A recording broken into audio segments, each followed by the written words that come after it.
Hi, and welcome back to Realistic Sustainability. This is Mike, and I'm not with Nick today. That might seem a little weird, but it is true. The reason why is because I got an opportunity just a few weeks ago to speak to a large group. I think anybody who's been listening to this show knows that one of my goals is to work with large groups and create sustainability and or kindness projects, which I believe are one and the same. Well, that's what I got to do. I'm working with a new political group called Forward. Most of us know Forward from Andrew Yang. But what it did is it allowed me to talk to a group of people looking to make a wave and see if maybe kindness is one of those things that they want to do. I kind of found out it was on their list. They just hadn't really fully got to it yet. The leader in Arizona asked me to come on and speak to the team. So, of course, I'm going to do that. Again, that's what this is. This recording is that opportunity. Now, I had to cut out a lot because, well, I didn't have permissions yet from the Forward group to add the Q&A. Hopefully later, I'll be able to add that in either as a separate show or maybe a short where I can break it up into a couple. But it was a great experience with a lot of great people. So I do hope you enjoy this speech for the Arizona Forward group. All right. Thanks everyone for coming today, taking time out of your Sunday. Just as a courteous, if everyone stayed muted throughout the presentation, and then if you have any questions throughout, can pop them in the chat, and then towards the end, we'll go through those. All right. I'm going to go ahead and introduce Michael here. Michael Nazarian from Michigan has a master's in engineering management from Eastern Michigan University. Is a deep passion for creating sustainable systems at the institutional level, as well as creating sustainable livelihoods for us individuals. He is involved with politics, having held several seats in Michigan and founding innovative works such as the Edible Landscapes Project. He's the author of Beginner's Guide to Greening Your Life and host of Realistic Sustainability podcast. Michael's going to talk about how Forward could become more than just a political party by prioritizing community enrichment and sustainability. Michael, you can go ahead and take it away. Sure. Thank you very much. Appreciate that. Give me 1 second here while I share my screen for everybody. Can we see it okay? Perfect. Thank you very, very much, everybody.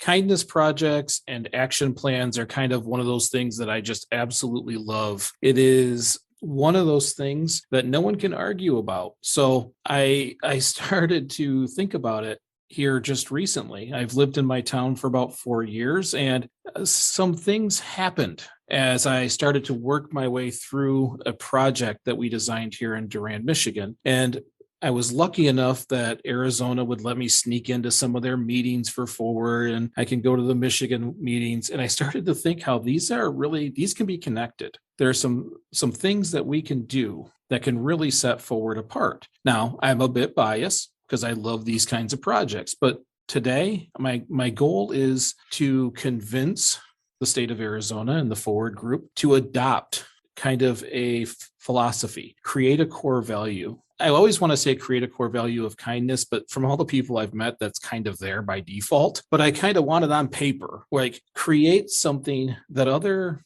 political organizations can't really compete with. And this might be one of them. Now, in order for me to get your attention, I got to at least tell you who I am first. My name is Michael Nazarian. I'm married with 3 wonderful children. I am an automotive engineer by trade.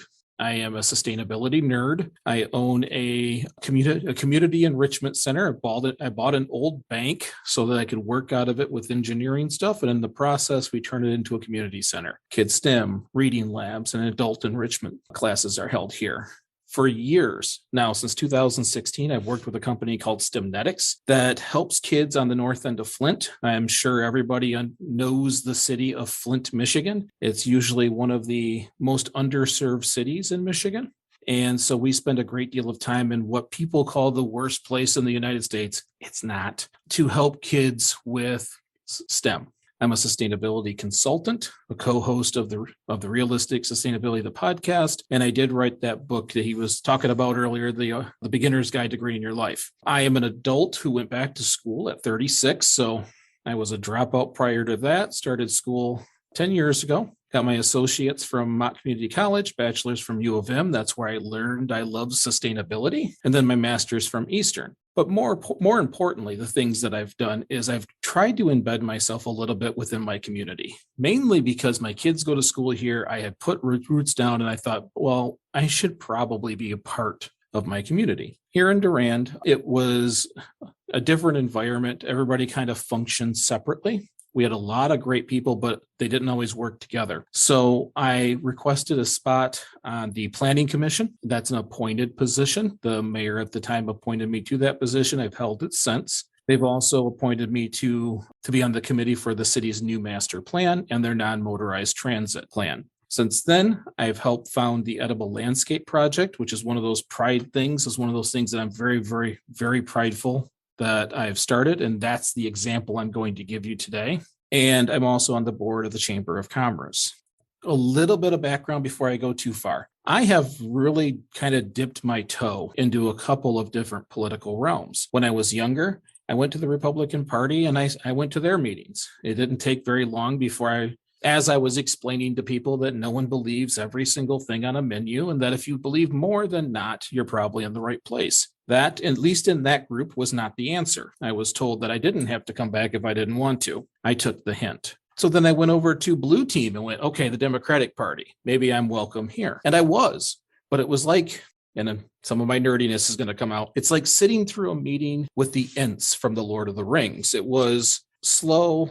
You were there to be seen, not heard. And if you weren't there for 20 years, you weren't getting a word in edgewise. The best person didn't always get to run, but the next person did, which kind of fell into hurting the party. And that bothered me quite a bit too. And then after I was in college and I fell in love with sustainability, my mind went straight to the Green Party. What a great idea. It's in my wheelhouse. Climate's got to be their number one issue. What I found when I was there is there's a tremendous amount of wonderful people there. But the culture is to protest, not to win. They didn't have the structure in place. So instead of trying to work with those parties, I just decided to do my own thing. And well, I say do my own thing very, very loosely. Let me take this second to just say the people who have helped build these programs have actually done the bulk of the work. You're going to hear about a Councilman Jeff. That man does way more work than I do. The Chamber of Commerce leader, Candace, and the DDA leader, Lori. These people have decided that this is their program, and they do a ton of work. So don't let me ever say I, because it is a we. And without those we's, none of this gets done. Anyways, why should kindness projects be a cornerstone of Forward? Well, we always talk about being the solution. Well, we're still talking. This is opportunities to just do things. I'm wearing a shirt that says it. I always have logos on just about everything I say. Do is greater than say. If we do something, no one can really argue with, are we doing the right things? If you're out sweeping the streets, it doesn't matter what it is, you're helping. We want to help communities start to become more stable. That stability, it's that conversation I always have, the high tide raises all ships. When town is doing good, everybody is doing good. And it doesn't matter if it's one town, two town, or the whole state. If we're helping and things are going well, then it's good for everyone. Kindness is sorely missed. I have found out that people are craving it. People are craving not only kindness actions, but just someone to believe in, someone to trust. I have only done a little bit of stuff here, but people trust what I say. People trust when I say I'm going to do it, I'm going to do it. That has created this idea that I can do anything. It's not true. And I'll try never to say that I'm going to do something I can't. But people crave it so much, it attracts them to it. And as a young party, that's kind of important. You are trying to draw people in, let them see who you are. You don't want them to see political party because right now it's a dirty word. You want them to see the people who care. Because at least in my experience from talking to the team in Arizona and talking to the team in Michigan, that's what it is. A ton of people who really do care. I've also been taught my whole life to just do a job until someone gives you the title. I don't think that's a half bad idea for a young political group. Right now, it's going to take years before big national party runs happen. And I know those are the optics, the things that everybody sees. But if people are getting to be known in the community, they're going to end up in positions. And that's a good thing. Just do it. And we'll know who should run because the citizens will tell you who should run. And it's a little hard to lose an election when the citizens tell you to run. And at the very minimum, what's the worst that can happen? Nice things happen to people. I'm not really sure where to take it from there. Just good things happen. You feel good because you've helped people. I'm not sure if there is a worst that can happen, but This bottom quote is where I saw the connection. Red team and blue team own the game. They literally own the game right now, and everybody hates the fact they own the game. The reason why the Green Party, the Libertarians, US Tax Party have struggled so much gaining traction as a third is they're trying to play the same game. Well, you sometimes have to change that game. And I think this is one of those things that does it. Think about it. Can you see any high-ranking official in Congress on either red team or blue team who's falling behind to a forward member because of all their kindness? Do you see them sweeping the streets in Flint, Michigan? They won't know how to manage it. So this can be kind of a game changer. You grow within the communities around you. So let me kind of try to prove it with a story. During COVID, Durand had a lot of problems. Small businesses were already struggling, and so were a lot of the residents. COVID hit us hard. And this is a politically polarized little town. Everybody had their own reasons why things were bad. But the end of the story is it was just bad. It was hard for everybody. So a lot of the leaders started to come together trying to figure out what can we do to help. There was money in Shiawassee County for food programs. So they bought food from the local restaurants, and myself and others drove around delivering meals to everybody once or twice a week. But that's not enough. We needed something that would galvanize the community, kind of change the culture a little bit while we had this opportunity, and feed people. People need food. So I sent a meme to Councilman Jeff. He's not a congressman yet, but Councilman Jeff said, we have to do this. We have to find a way to get the city to approve this. And all it was in Europe where they were growing little planters of food everywhere. So he had me design a program. That's what this is. I won't take you through the whole program because there's a lot of funny conversations, a lot of good things that happened during this process. But the end all be all was the city said yes. Jeff recused himself and everybody else voted yes, which was a little challenging to get because I was put in between an argument about bringing marijuana to town and chickens in the city limits. So everybody was there to fight. But for those few minutes, everybody got along. They all started nodding. They knew this was something that would help. For us, it would create foot traffic in front of our businesses and create more walkability through downtown. People have been using their cars. We have more parking than people in this town. Cars pull up, they get their one item, they leave. No one wanders the streets. This would help that. This would get people downtown just wandering around. What I didn't know is it would get more than just residents wandering around our downtowns. It actually did quite a bit more than that. So the city approved it. They gave us a whopping $350. I requested that because no city has ever paid for a project like this. So I kind of played to the ego that if they gave us something they felt was scraps, they could be the first ever in the United States to do something. And they chose yes. As a pilot program, we would try this out. Well, as you can see here in some of the pictures, people started showing up. Now, some of this is fresh out of COVID. Everybody wanted to go do something and get out. But anywhere between 10 and 40 people would show up to go clean the city. Because what we did is we created a beautification committee, and Edible Landscape Project just kind of fit under that. So in the meantime, when there wasn't a weed to pull, we cleaned the city. We swept the streets. We pulled the weeds. We did the things to make town look good. In Durand, citizen involvement sometimes was low. And in this program, it wasn't. There was people all over the place coming in for these meetings for us to go and yank weeds and clean up areas so we could get ready to plant that weren't even from Durand. People started to come from the local towns to be a part of it. Matter of fact, in these photos, I bet you can't tell which ones are Democrat, which ones are Republican, which ones are independents, or which one of these people hate each other. I can because I know them. And guess what? They don't hate each other anymore. It didn't take long before it was more than just people talking. We started to get the local newspaper out here. The Argus was constantly coming out, doing articles about how people were managing. And don't get me wrong, there were people upset we did this. There's always people upset you do something like this. We stayed positive. We answered it with positive answers. We heard things like every homeless person in Michigan will live in Durand. We answered it with, well, we have job openings. It may just work out. If it becomes a problem, we'll answer it then. But until then, it's not a good reason not to feed the city.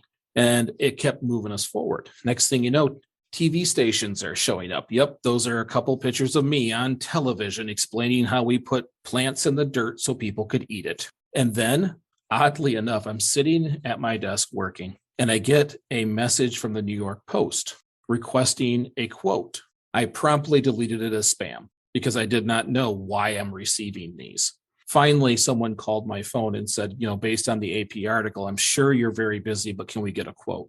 I didn't know that this little program in a town or a city with 3,000 people in it just made AP News. And when it hits AP News, in case you're wondering, it gets a little silly from there. My email was full. People were calling. It was in Switzerland Times. Now, let me remind you, we took seeds and plants and put them in the dirt like everybody else does in their backyard. We only did it on public ground so that the public could eat it.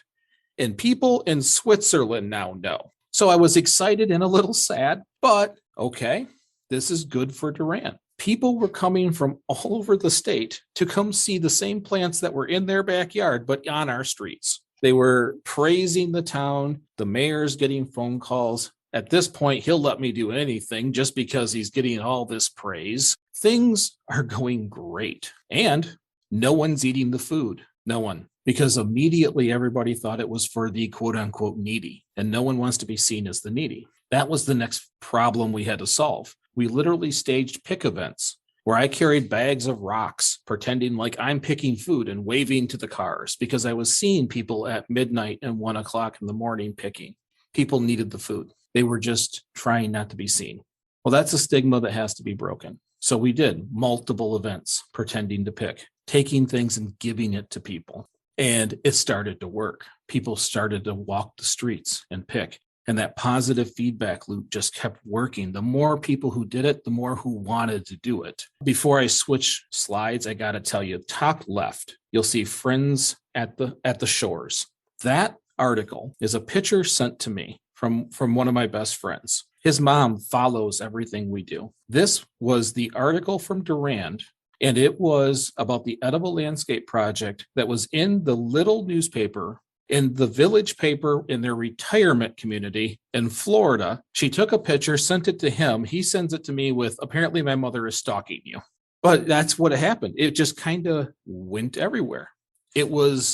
People were confused by the concept. That's where we've come today. That's why I say if we make these little changes that grandma and grandpa used to do anyways, these kindness, this just accomplishing things without permission, that it just creates a shock factor. It didn't stop with that buzz. People started picking food and posting it. People are making dishes.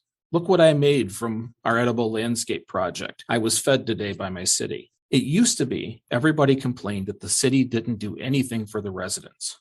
They spent $350 and that went away.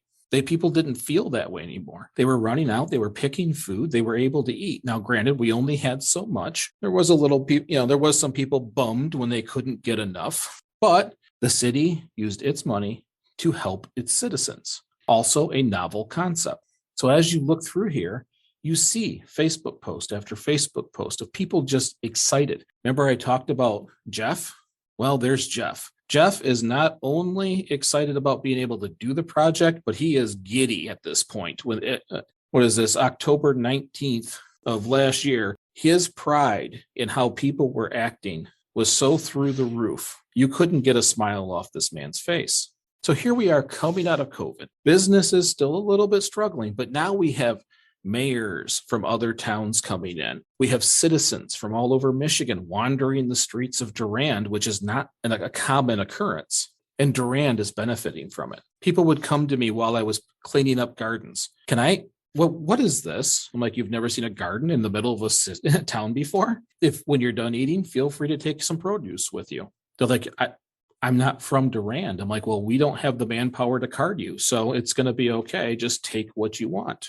And that buzz started to become not just Durand. This simple concept, very simple concept, became a regional pride for Shiawassee County and even in Genesee County, because I invited the health department. Who invites the health department to anything? I feel like they don't get to go to birthday parties or weddings. We invited not only Shiawassee County, but Genesee County. We invited the EPA, who didn't come, but they did send me some literature. And we invited the state of Michigan, who did come and take a tour. In case you're wondering, in Michigan, this food is not only safe, it's free, it's fresh, and legally, the restaurants can use it because we don't charge money for any of it. So we have 2 large gardens in front of a barbecue house who in the morning, sometimes they're fresh greens. That's where they get them. The zucchini and their mixed vegetables, that's where they get them.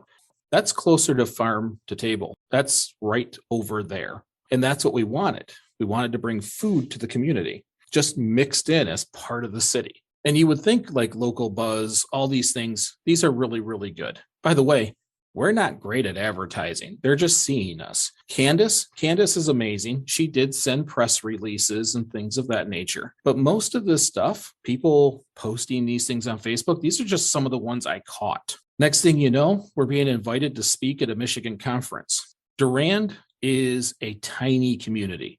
When we got there, everybody was confused. Detroit was there. Grand Rapids is there. Large city managers are there. And here we are. I think we have just over 3,000 residents, and we are the ones that are speaking to them on what they should do with their city. Regional recognition was a big deal to this town. I know a lot of bigger towns, it's not. They get it every year, every couple of months. But here in Durand, we had lost population 20 straight years. We were not a town growing, which is amazing because we have an expressway exit and an Amtrak station in our town. And the town continued to shrink. I don't think that's going to stay the same.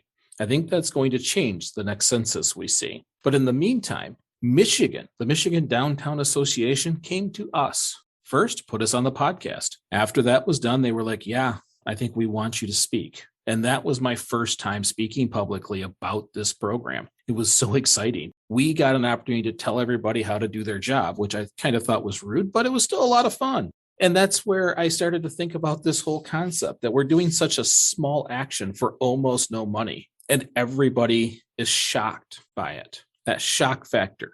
Keep remembering that because that's important. There's a ton of people around here that are just shocked by the concept. Well, now I do TikTok videos about it, trying to get other people to do it. I just found out that Mayo is putting in lavender gardens in town. They have small planters in front of some of the stores with herbs in them. When my wife went to Holland, a couple of the stores had tomatoes and potters. That's kind of cool. They may not necessarily know exactly where they got it from, but now this little town, known for trains, or used to be known for trains, is starting to be known for kindness and action because we needed to take action, and we did. And of course, everybody worries about where's the money come from. Well, yes, the city, by the way, has turned this into a permanent project. Right now, the Edible Landscape Project is a line item in the city of Durand, and they give us $500 a year. Well, I grow a couple hundred plants on my own. We pull seeds from the existing. The cost is very small. We buy tomato cages. We buy a few things like that. We might pay a person to till, but that's about it. Well, Blackmore Row Insurance has this thing that they do where if employees want to wear jeans, they throw $1 in a bin, and at the end of the year, they donate that money. Well, it was the Edible Landscape Project that got the $402. On top of that, Ace Hardware in our town sold their 1941 fire truck. Yeah, the picture's right there. They sold it by auction and gave the whole proceeds to the Edible Landscape Project and the Beautification Committee in Durand.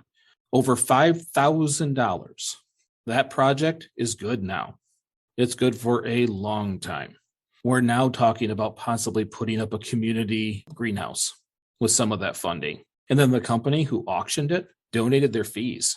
Money is coming in from companies and different people from all over the place that wished we would have done this stuff in the past. These are people who would have donated this whole time, but that wasn't the environment they were in. Now that they're seeing these things happen, and it's not just people talking about it, but it's done. They've eaten it. They have picked the vegetables. It's not just something someone said anymore, because that happens far too often here. Great ideas die on the vine if people don't do them. We made sure by the time the city said yes, the plants were in the ground 48 hours later, that we were up running with signs, actively working to make sure the community knew that it wasn't just another talking point. We did it. immediately. Doing is the biggest part of these projects. So now here we are with this project with a good sized bank, and we don't necessarily need it. We'll continue to use it to improve the city. Now, it may not always be plants, but we're talking about putting together small grants for facade repair, help business owners change the fronts of their building, make them look nicer, which means this little project that started with $350 and a handful of people is literally changing the look of our city. It is changing the culture of the city, and it's changing how people look at our city. I was laughed at before I moved here because it was kind of considered a backwards town between two cities. Less people do that. My friends who refused to move here moved to a very expensive town. They got a third of the house for twice the cost, who are now spending every festival of Durand with us here. Every event, they are here with us. And they're kind of kicking themselves because they would have got a lot more for their money living here. Now they have to drive here for all the events and occasionally produce. Not everybody's going to be happy when you do nice things, but that's okay. Unfortunately, I think since the 80s, we've been slowly conditioned to think more of the I's than the we's. But it takes leaders to create a we. And I think that when you have these kinds of programs, leaders rise to the top. Leaders end up leaders without knowing that they were that person. They wanted to do something kind. It worked. Next thing you know, they're leading a group of people doing wonderful things. And that's what I hope that we will see in Arizona, is as Arizona Forward grows, more and more people will join. More and more groups will be around the state. How many groups will you have? 3, 5? What if each one of them helped a little bit? If you've noticed, as I keep going through the slides, it says little bit, and now in the right corner, big bit. It's one of those mantras I have from the Realistic Sustainability podcast. Little bit, big bit. It's how my mom got me through college, and she wasn't wrong. And it works for everything. If all you did was sweep the streets today, don't wonder what impact you made. The impact was the streets are clean.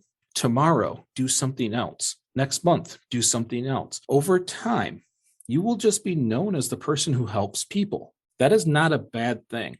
Arguments and fights fail 100% of the time.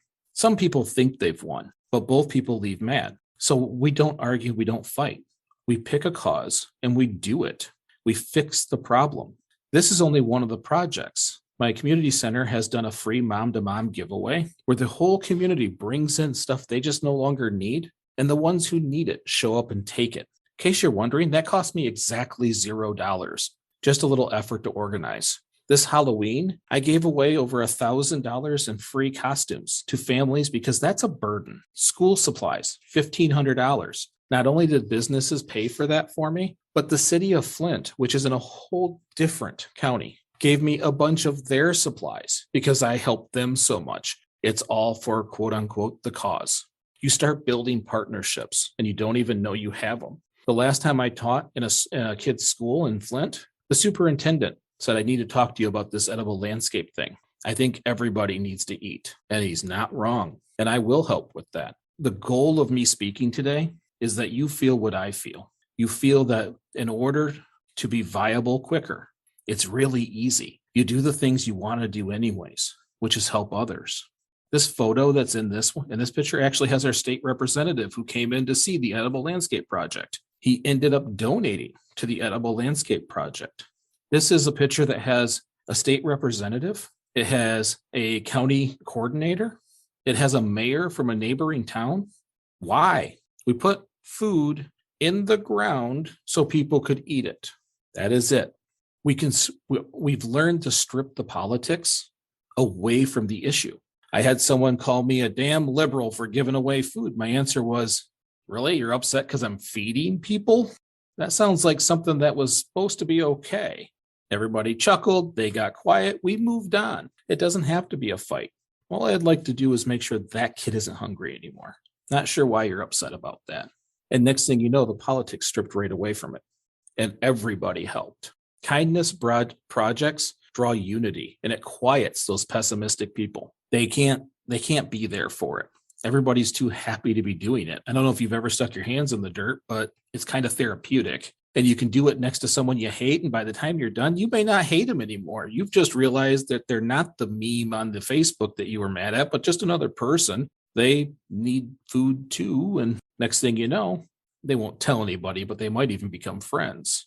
Actions will always speak louder than words as long as we stay positive. And that is why I'm here today. I'm pushing to see if we can do it. How did I model it? Well, I went to college and I kind of thought maybe what I'm learning could be used. Maybe it's not just to pass a test. What if I took these concepts and tried them in practice? Well, that's the food part of that psychological needs. Now the city has added more shade for comfort throughout the city. We've created small parks right in the business area. There's accommodations for bicycles. Less cars come through. It's quieter. It's calmer. More people are walking the streets. And because of that, it's hard to walk all the way down the street, especially if you're older or your legs hurt. We have rocking chairs, pretty expensive rocking chairs on both sides of the street, lining in front of all the businesses. Currently, exactly 0 have been stolen. We've now created an environment that everybody believes in each other. By default, everybody thought those would get stolen. By default, they thought people would be ripping those plants out and throwing tomatoes at cars because people keep being told the other person is a bad person. And it's not true. When you start putting everybody in one place, they start to realize they're just other people. We started holding concerts right in the middle of the streets, blocking the 2 whole blocks of downtown, putting a concert dead in the center of it. People would walk over and pick tomatoes and then sit down and listen to the concert. They're all next to each other. Hundreds of people. And that's different for here. Putting all those people on the streets creates safety. The more eyes you have out there, the less crime that happens. The more people who walk and the more fresh fruits and vegetables they eat, the better they are health-wise. And guess what? We're bringing in businesses left and right. I was one of them. I doubled down by buying an old bank and putting a community center in. The other bank across the street that went out of business, that's a Groomers now. O'Reilly's Auto Parts is on the north end. Taco Bell has shown up too. Companies are coming to Durand now, creating jobs. Durand has one of 2 super sites left in the whole state, which means a large build out is coming. Not an if, but a when. And the more appealing we are, the quicker that will happen. As this has happened, people have grown and created friendships from who they thought were enemies. They're now having this sense of connection, not only to the city, but the people within it. Why? Because we stuck a few plants in the ground and fed a few people. And everybody thought it was a mind-blowing experience. Little bit, big bit. So why do I really tell you this story? Because it doesn't seem like it's a political thing. What I want you to see is how it changed a community. This community was blocked off. Every group was its own faction. No one went to the other team's events. Very few people spoke to each other like that. They nod, they smile, but they didn't help each other. The chamber was separate from the Eagles Club. The Moose Club did their own thing. The Masons did theirs. Each church stayed to themselves. Harvest Fest was our last holiday style event for this year outside. All of them had booths. All of them were together. Everybody was here at the same time. That in itself is an accomplishment, which means no matter what they were thinking before, no matter what their allegiance was, everybody has decided it's for the community. And Forward can do the same thing. If we stop with letting these other parties argue all day and we just do things to fix it, we help in any way we can. I can't tell you how to do it in Arizona. I've never been to the state. I hope I get invited. I will definitely try to come. All we have to do is find out in those communities what's important. In Flint, Michigan, there's coat drives that no one can drive to. So we have a big room full of coats that no kids can get to. Well, we're going to have to get cars together and people together and drive families back and forth to get their darn coats. Because what's the use of a coat drive if people can't get to them? These are the kinds of things that Forward can do. It doesn't have to be an edible landscape project. If I remember correctly, most of Arizona is more of a beige color than a green color. So you have to kind of pick accordingly. I see you shaking your head, Chris. That's scaring me. You have to choose accordingly. Because again, I'm a sustainability nerd. I'm always going to go in that direction. But communities always need something.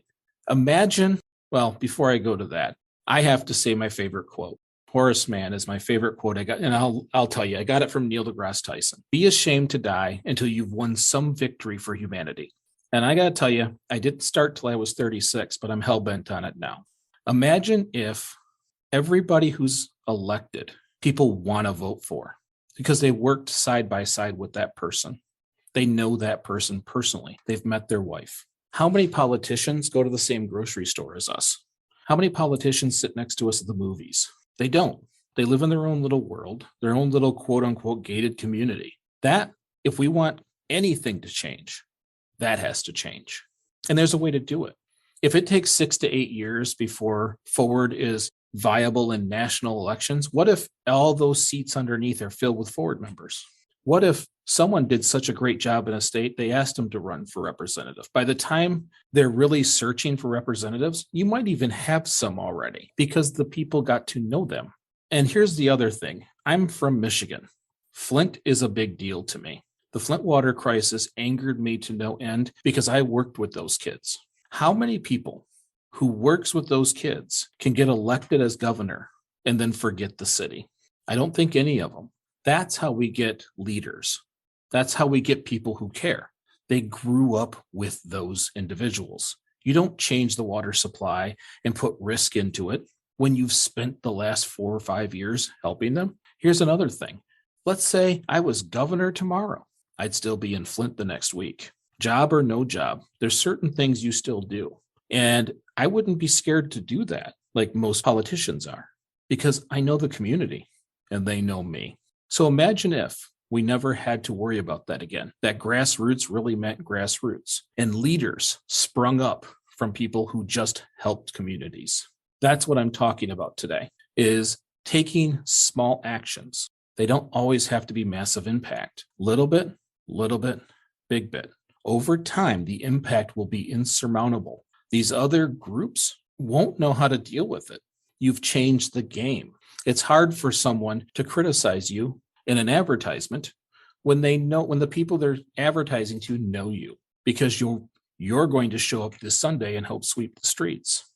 That's when I think I've done something. The moment other parties criticize the Forward Party for being too actionable in our kindness projects, however they want to attack, that's when I know we've made it because they don't know how to do it. They're not going to sweep a street. They're not going to plant a plant. They only know how to trash something.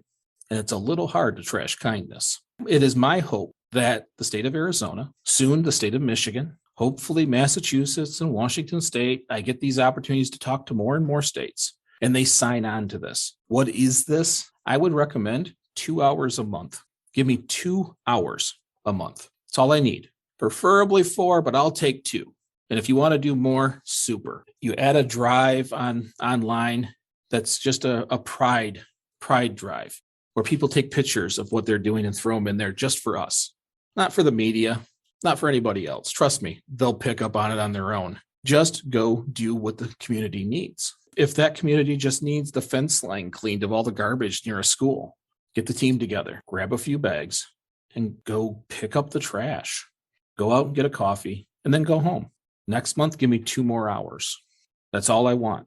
And if we do that, this kindness project, this kind of action becomes a cornerstone of what this grows off of. And if that becomes a bedrock piece of how Forward moves forward, it's going to be very, very challenging to stop. Thank you very, very much. I really appreciate everybody's time. If you have any questions, I can hand it back to Nathaniel.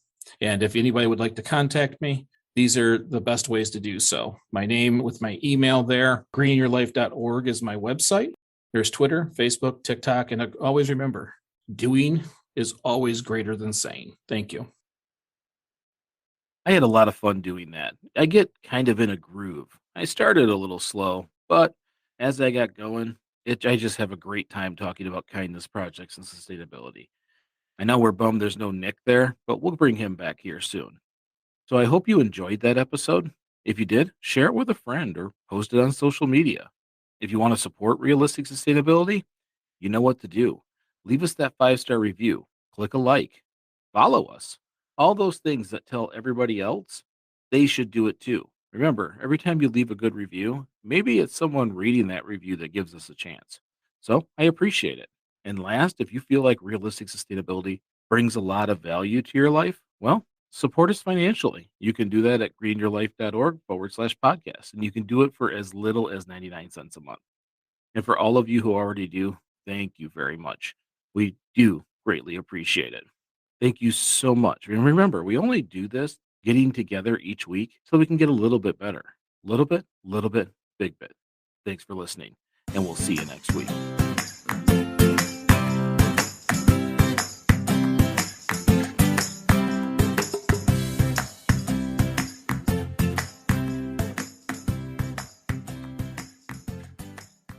At Capella University, you can learn at your own pace with our FlexPath learning format. Take 1 or 2 courses at a time and complete as many as you can in a 12-week billing session. With FlexPath, you can even finish the bachelor's degree you started in 22 months for $20,000. A different future is closer than you think with Capella University. Learn more at capella.edu.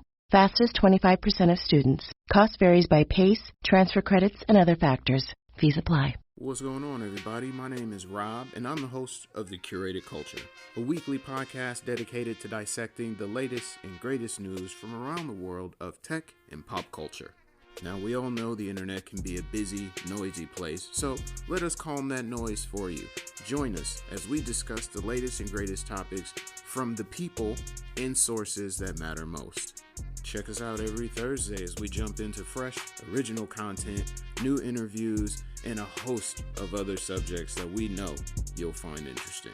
So jump into whatever your favorite podcast app is and search The Curated Culture. Make sure you subscribe to the show so you don't miss an episode. And in the meantime, we'll catch y'all on the air.